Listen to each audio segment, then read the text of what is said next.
बिस्मिल्लाहिर्रहमानिर्रहीम। Programme view point के साथ मैं हूं इमरान यकूब खान। नाज़रीन, आज ईद उल अज़हा है। हमारी तरफ से, GNN की तरफ से और हमारे मेहमानों की तरफ से सबसे पहले आपको ईद उल अज़हा की खुशियाँ मुबारक हों। उम्मीद है कि आपने बहुत सारा गोश्त बांट दिया होगा, कुछ गोश्त खा भी लिया होगा और कुछ गोश्त कल खाने की तैयारियों में होंगे।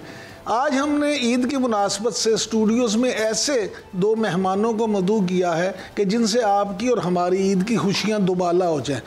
बहुत शुक्रिया खान साहब, हमारे साथ आज आसिफ खान संतू साहब ख़ास तौर पे इस ईद शो में मौजूद हैं। साथ ही उनके आशिया खान साहब हैं।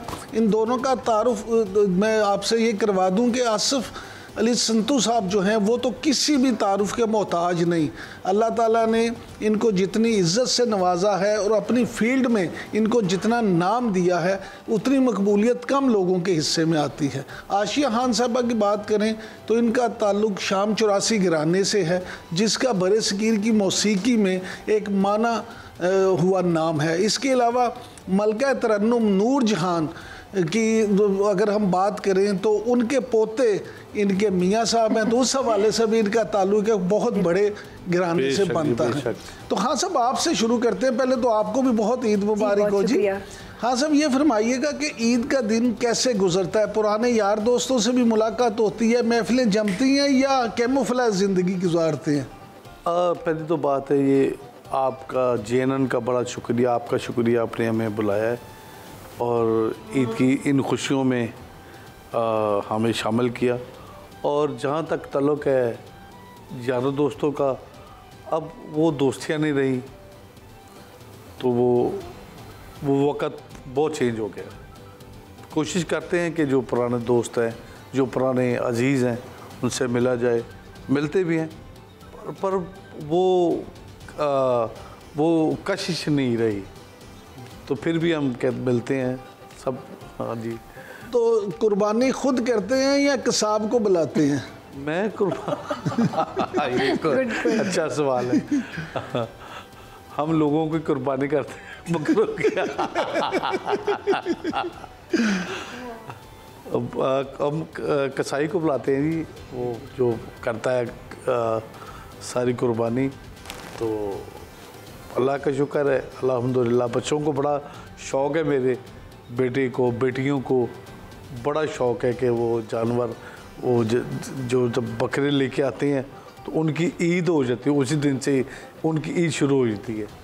तो मैं कभी जब जीवा करते हैं बकरे तो मैं उनको सामने लाता, मैं दिखाता नहीं उनको, तो बच्चियाँ भी, तो फिर वो कहते हैं कि किधर गए बकरे। बिल्कुल सही। मैं पुत्र टिटांदी बिच। बिल्कुल सही। आशिया साहब, आपकी ईद कैसे गुजरती है? क्या आम ख़वातीन की तरह आप भी मेहमानदारी में बिज़ी रहती हैं, ख़ुद गोश्त बांटती हैं, हिस्से करती हैं, या सिर्फ बैठ के देखती हैं? नहीं जी, मैं एक घरेलू ख़ातून भी हूँ। सबसे पहले तो आपका बहुत शुक्रिया, आप सबको मेरी तरफ से, GNN देखने वालों को ईद मुबारक। आपने मुझे यहाँ बुलाया, खान साहब के साथ बैठने का मौका मिला, आप सबका शुक्रिया। और दूसरी बात ये है कि मैं माशाल्लाह कुकिंग भी बहुत अच्छी करती हूँ और खाने पीने में मसरूफ़, मेहमानदारी में मसरूफ़ दिन गुजर जाता है जी। फिर अगले दिन हमें भी जाना पड़ता है कहीं फैमिलीज़ में इधर उधर, तो बस ऐसे ही अपनों के साथ मिल के ईद होती है। तो आज क्या डिश बनाई थी आपने? हमारी फैमिली में जी बड़ा सुरीला खाना खाया जाता है, तो अल्हम्दुलिल्लाह मैं सारा कुछ अच्छा बनाती हूँ। बट आज ईद पे भी करेले गोश्त ही बनते हैं? नहीं, हम करेले गोश्त रोज़ नहीं खाते। हमारी डिफरेंट बड़ी, मैं माशाल्लाह बिरयानी बड़ी अच्छी बनाती हूँ, पुलाव बनाती हूँ यखनी वाला, साथ में मटन की कढ़ाई हो गई, भुना हुआ गोश्त, इस तरह माशाल्लाह। आम रूटीन में हम आर्टिस्ट लोग खाना तो खास अच्छा ही खाते हैं। लेकिन खान साहब, ये इतनी आपकी तारीफें कर रही हैं, गर्मजोशी का मुजाहरा कर रही हैं, तो क्या ही अच्छा होता वो खाना यहाँ भी ले आती हैं? बिस्मिल्लाह जी, मैं खाना क्यों नहीं, आप बिल्कुल। ये तो सोने पे सुहागा था। हाँ साहब, आप ईद वाले दिन या ईद के ये जो 2-3 दिन होते हैं, जी, इसमें घर का खाना शौक से खाते हैं या होटलिंग पसंद करते हैं? मैं बेसिकल, आपको पता है मेरा काम किस तरह का है, कवाली का काम है, फिर दिन रात सफ़र में, तो वैसे भी मेरी आदत है बचपन से मैं घर का खाना ज़्यादा पसंद करता हूँ। तो बच्चे, आपको पता है आजकल की वो पौध है, उनको ज़रा पसंद है बाहर जाना रेस्टोरेंट पे, तो मैं उनकी वजह से मेरा भी दाल लग जाता है। बिल्कुल ठीक।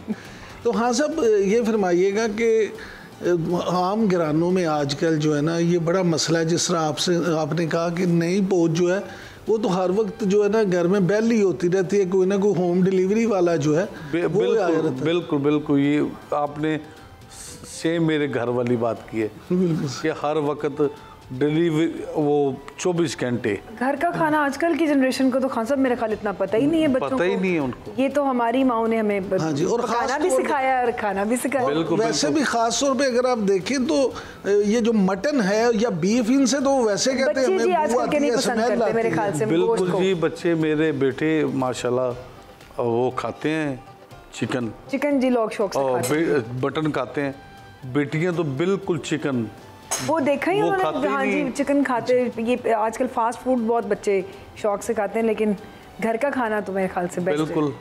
हाँ साहब, कभी ऐसा भी हुआ है कि आपने ईद वाले दिन का और क्या सब पीछे हट जाओ, मैं खुद को खाना बना के आपको खिलाऊंगा? नहीं, ये ऐसा दिन नहीं हुआ मैं, क्योंकि मैं खाना बस शौक ना। और ईद का जो गोश्त है ना, अल्लाह का शुक्र है कि मैंने अपना हिस्सा भी मैं बांट देता हूँ। Very good.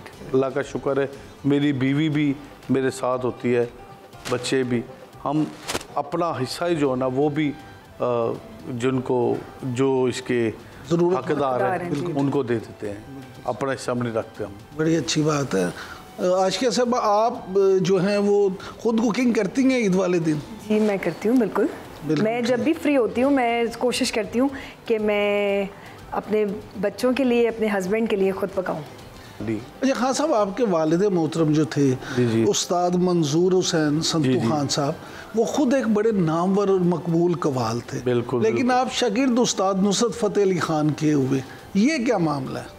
देखिए जी, बात ये है कि हम एक हमारे गाने वालों के घरों में ना एक चीज़ बड़ी कॉमन है कि ये इस घराने से है तो ये उस घराने का क्यों शागिर्द हुआ। मैं, मेरे वालिद साहब, हम इस चीज़ के ख़िलाफ़ थे।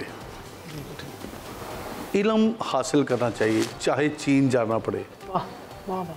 तो लफ्ज़ इल्म जो है ना, इल्म बहुत बड़ी दौलत है। इसमें कोई बड़ा नहीं होता, कोई छोटा नहीं होता। इल्म सीखने के लिए आपको किसी घराने के कोई भी दुनिया का काम है, ये तो फ़न मौसीकी की बात है ना, फ़न कवाली की, कोई भी दुनिया का काम है ना, उसके लिए आपको उस्ताद पकड़ना पड़ेगा। जो उस्ताद है, फिर उस्ताद नुसरत फ़तेह अली खान जैसे कोई पैदा न शुद, जो बिल्कुल ठीक, ये दो राय नहीं है कि नुसरत फ़तेह अली खान पैदा न शुद। अच्छा खान साहब, आपने ये फैसला कब किया कि मैंने भी कवाल ही बनना है? क्या बचपन से सिर्फ घर के माहौल की वजह से, या कोई ऐसी कवाली सुनी कि जिससे आप में ये जज्बा या शौक़ पैदा हुआ कि मैंने भी कवाल बनना है? जी, मुझे बचपन से भी शौक़ था बहुत। तो मेरे दादाजी ने मुझे दुआ दी थी कि ये मेरे ज़ुबान पे अपना लब लगाया था।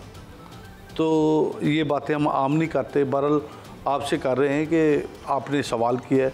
मुझे बचपन से शौक़ था, तो मेरे दादा ने कहा था कि ये बच्चा गाएगा।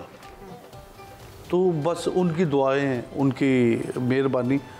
और जहाँ तक बात है कव्वाली की, सुनने की, हमारे घर में एक उर्स करते मनाते थे मेरे दादाजी, बहुत बड़ी महफिल होती थी। तो हमारे घर में आए थे नुसरत फ़तेह अली खान। ये बात है 1987 की। उस वक्त मैं बहुत छोटा था। जब खान साहब को सुना मैंने, तो मैं सुनता ही रह गया कि यार ये क्या बंदा है, हम है तो हमारे ब्लड में ये। बिल्कुल सर। तो बस फिर उस वक्त से फिर वो मुझे ना वो अंदर ना जंग शुरू हो गई कि यार मैं करना है। फिर अल्लाह का करना ऐसा हुआ कि माँ बाप की दुआएं, पीर मुर्शिद की दुआएं कि उन्होंने वक़्त आया, मैं अब वालिद साहब की सीट पे बैठ गया।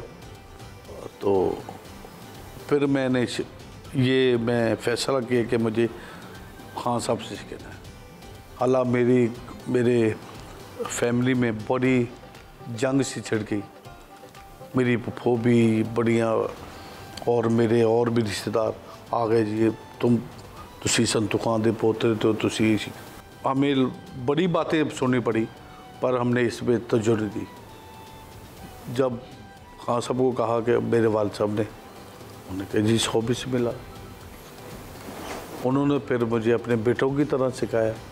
9 साल सीखा मैंने और दुआएं बड़ी ली उनसे बड़ी दुआएं ली मैंने। हाँ साहब, कौन सी ऐसी कवाली थी जो आपके दिल पे सबसे पहले जिसने असर किया?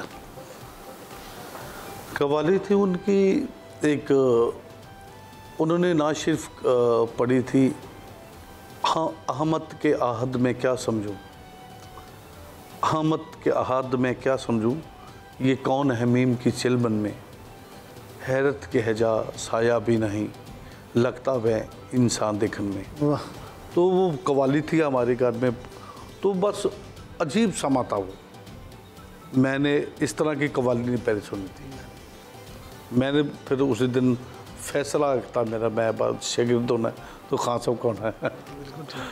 आशिका साहब, आप फरमाइए कि आपका क्योंकि एक बहुत बड़े घराने से आपका भी ताल्लुक़, तो आपको कब ये शौक़ पैदा हुआ कि मैं भी जो है ना गुलकारों की तरफ आऊँ और गुलकारा बनूँ? देखिए जी, वो खान साहब बैठे हैं तो मैं रिपीट बात हो जाएगी। ज़ाहिर बात है, फैमिली से जब आप रिलेट करते हैं, ऐसी म्यूज़िक फैमिली हो या कोई भी फील्ड की हो, तो जब आपको अपने घर में कोई चीज़ देखने को मिलती है तो वो जज्बा तो खान साहब जागता है कि जी हम भी कल को अपने बड़ों जैसे बन सकें, लेकिन हम तो नहीं बन सकते। तो ये है कि मेरा भी ताल्लुक़ है म्यूज़िक फैमिली से, तो बस उनको अपने बड़ों को देख देख के शौक़ आया, क्योंकि मुझे सुनना बड़ा अच्छा आता है। शायद मुझे अपने बड़ों जैसा गाना ना आए, कभी नहीं आ सकता, लेकिन मेरे कान ज़रा सुरीले हैं, मैं बहुत अच्छा म्यूज़िक सुनती हूँ। आपके कान नहीं सुन रहे होंगे तो और किसी तो जी बस मैंने छोटी सी कोशिश हाँ साहब, इन्हें भी सुनना बड़ा अच्छा है, इनके कान सुरीले हैं। आशिया खान साहब, आप ये फरमाइएगा कि ईद जो है जिस तरह बचपन में होता है कि माँ बाप की तरफ से ईदी मिलती है, बड़े बहन भाई ईद देते हैं, तो अब भी उसी तरह से वो ईद देते हैं या अब मिस करती हैं कोई चीज़? मैं जी बहुत मिस करती हूँ। मेरी एक्चुअली मदर की डेथ हो गई है, फादर की भी, शादी हो गई अपने ससुराल में। हम अब अपने बच्चों के साथ ईद इंजॉय करते हैं, बट अपना पिछला टाइम तो मैं मिस करती हूँ जो अपने माँ बाप के, अपनी फैमिली के साथ। देखिए ये टाइम तो सब मिस करते जी, तो बस वही ईदें होती थी। माँ बाप से जब ईद मिलती थी वो बहार कहाँ है, वो अब नहीं आएगी। तो मैं तो हमेशा मिस करती हूँ, लेकिन अपने बच्चों के साथ अब ज़रा जब उनको देखते हैं तो ईद हो जाती। हाँ साहब, अब माशाल्लाह अल्लाह की बड़ी रहमत है, वसाइल भी बहुत हैं, लेकिन जैसे आपने कहा कि उस वक्त जो वालिद साहब की तरफ से अगर 5-10 रुपए भी ईदी मिलती थी तो उसकी क्या अहमियत थी? आप यकीन माने कि मुझे 100 रुपये मिलता था, तो सब जो मेरे छोटे हम उम्र थे उनको अबू ने देने 10-10 रुपये। वाह। तो मुझे 100 रुपये नोट, 100 का नोट देना और नया बिल्कुल। तो और उनके आते थे कि नोट को खड़का के देना कि मैंने कहना मुझे नया चाहिए नोट, ईद वाले दिन नया नोट चाहिए।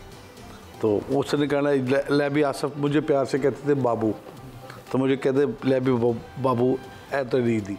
तो मैं वो खुशी जो है ना, खुदा की कसम वो ऐसी खुशी होती थी कि हम जब मैं अपने बच्चों को ही देता हूँ तो वो वक़्त याद आता है, तो फिर कहते हैं अश्कबार हो जाते हैं कि यार माँ बाप बड़ी नेमत है।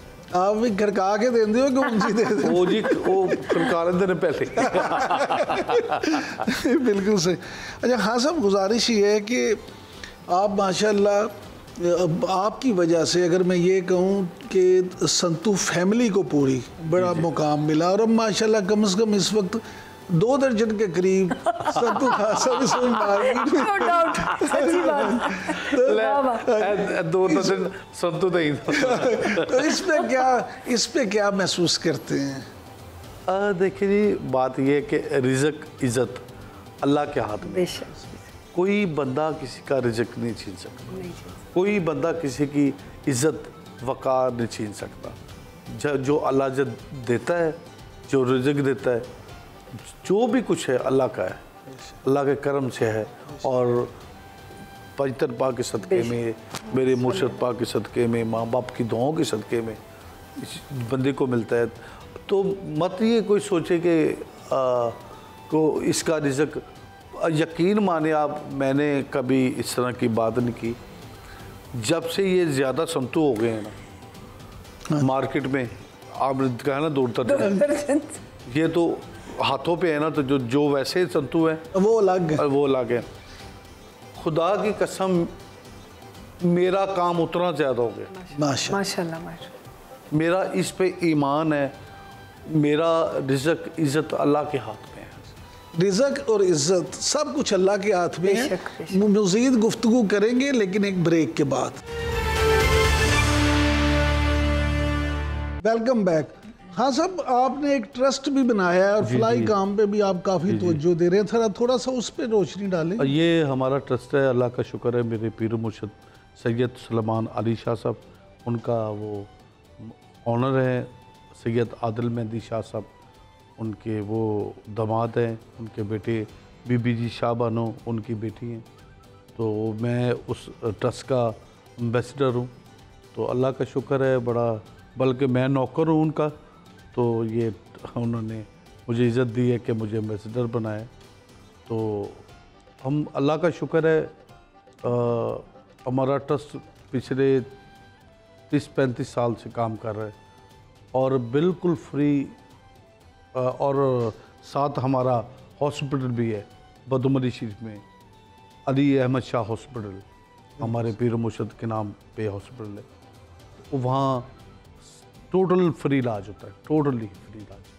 तो हसन कर्जा भी लोगों को देते हैं और आई कैंप और दीगर जो क्योंकि ये दूसरे ट्रस्टों से हट के ट्रस्ट है, क्योंकि इसकी निस्बत अहले बैत के घराने से। बिल्कुल। आशिया साहब, आप ये फरमाइएगा कि वैसे तो फ़नकार जो हैं वो सारे ही हसास होते हैं, इनमें हसासियत आम इंसानों की निस्बत ज़्यादा होती है, लेकिन पिछले कुछ अरसे से देखने में आया ख़ास तौर पे कि फ़नकारों ने इस तरह के जो फलाई काम है उनमें काफ़ी ज़्यादा हिस्सा लेना शुरू कर दिया। तो इसको आप किस तरह से देखती हैं? बिल्कुल जी, जिनको तो अल्लाह पाक ने इस काबिल बनाया है तो उनको जी बिल्कुल ये करना चाहिए।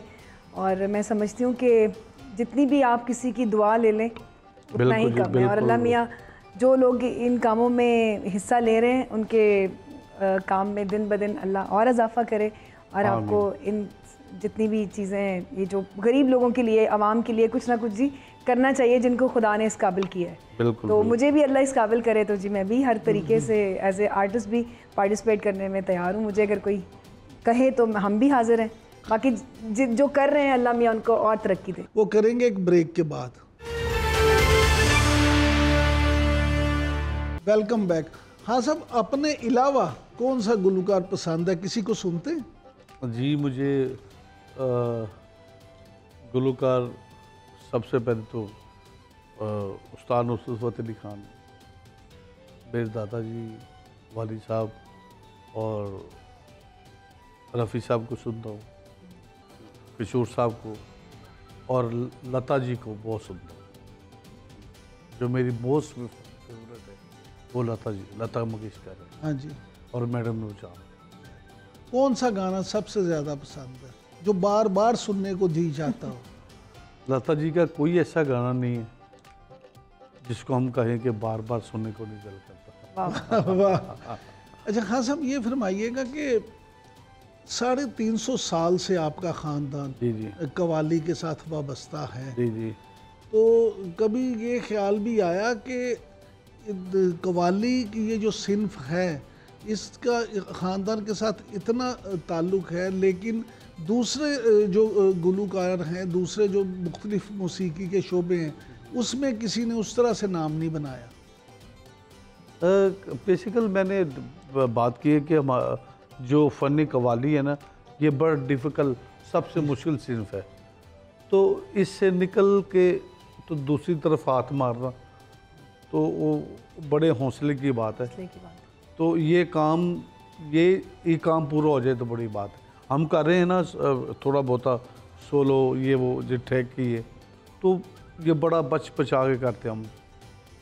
अपने काम से हमें फुर्सत और वो कहते हैं ना जुस्तजू लगी रहती है हमें कि हर उर्स पे, हर महफिल में, हर निजी महफिल में, हर गेट टुगेदर में कोई नई कवाली, नए सॉन्ग, तो हमें और फिर 16-17 बंदों को साथ लेके चलना, एक सुर, एक लय और बैठना, बहुत काफ़ी इसमें पेचीदगियाँ हैं। तो बड़ी बात है, मैं समझता हूँ कि ये फ़न कवाली से दूसरी तरफ जाना एक बड़े हौसले की बात है। आसफ, कभी फिल्मों में गाना गाने की ऑफ़र हुई? हाँ जी, मुझे ऑफ़र हुई है, बाकायदा फिल्म में आने की भी ऑफ़र हुई। अच्छा, कहाँ से जी? वो वाक़या सुनाए ना जी। ये पाकिस्तान की बात है। हाँ जी। पाकिस्तान थे एक वो उनका नाम क्या है, डायरेक्टर हैं, रज़ा नाम है उनका, समथिंग करके, उन्होंने कहा था कि आप फिल्म में आए। हाँ सब, आप तो माशाल्लाह कपूर फैमिली से भी लगते हैं। आपका माशाल्लाह रिजेम्बलेंस है उनसे भी। खासम माशाल्लाह खूबसूरत भी है माशाल्लाह जी, और माशाल्लाह गुलूकार तो वैसे ही गला जी। खान साहब, आपके ऊपर भी अल्लाह की बड़ी करम नवाजी है। जब आप स्टेज पे, हालांकि बहुत सारे कवाल हैं जी, सॉरी, लेकिन आप भी जब स्टेज पे होते हैं तो आप पे मौला का ख़ास करम होता है। मेहरबानी। ये कोई चीज़ छलक रही होती है आपकी परफॉर्मेंस में भी, क्योंकि हम तो देखने वालों में से भी है ना, सुनने वालों में से। मेहरबानी। ये सब मेरे माँ बाप की कोई चीज़ होती है स्टेज पे आपके साथ जो आपको वाकई शेर बना देती है स्टेज पे। बिल्कुल, ये मैं अगर गलत नहीं कह रही तो बिल्कुल सही कह रही हैं आप, बजाय कि इस पे मेरा ईमान है कि मेरे माँ बाप की दुआएं और मेरे पीर मुर्शद की खास उनकी नजर करम और उनकी शफकत। बिल्कुल जी, होती है कोई चीज़ आपके साथ। आशिया खान साहबा जी जी, फीमेल कवाल जो हैं वो नहीं नजर आती, तो जब सब हाथ धो रहे हैं इस गंगा में तो आप भी धो लें। आप नहीं जी, मैं तो कभी इतनी बड़ी गुस्ताखी नहीं कर सकती। अच्छा, मैं अपने जब लाइव शोज़ करती हूँ, परफॉर्म करती हूँ, मैं अल्हम्दुलिल्लाह 2 से 3 घंटे मैं लाइव गा लेती हूँ जी। जाहिर बात है, जो ट्रेंड चल रहा है, हम भी शोज़ वगैरह तो करते हैं, तो कभी कोई फरमाइश आ जाए तो कवाली की तरह नहीं मैं कभी गाया, लेकिन उसको हम कोशिश करते हैं गाने की। उसको ना कवाली में जाएं आप, उसके बस हल्का सा कोशिश कर लें तो छलांगे लगाने से बेहतर है कि आप कोशिश कर लें, तो उसकी माफ़ी भी है। हाँ सब, आपको जो कवाली अपनी बड़ी ज़्यादा पसंद हो, हमारे नाजरीन की नज़र वो कर दें ज़रा। बिल्कुल जी। तो नाजरीन, हम भी लुत्फ़अंदोज़ होते हैं और आप भी लुत्फ़अंदोज़ हों। हमारी तरफ से अल्लाह निगहबान। अब आपसे दोबारा अगले हफ्ते मुलाकात होगी। आशिया खान साहब, आपका भी शुक्रिया। खान साहब, आपका भी बहुत शुक्रिया।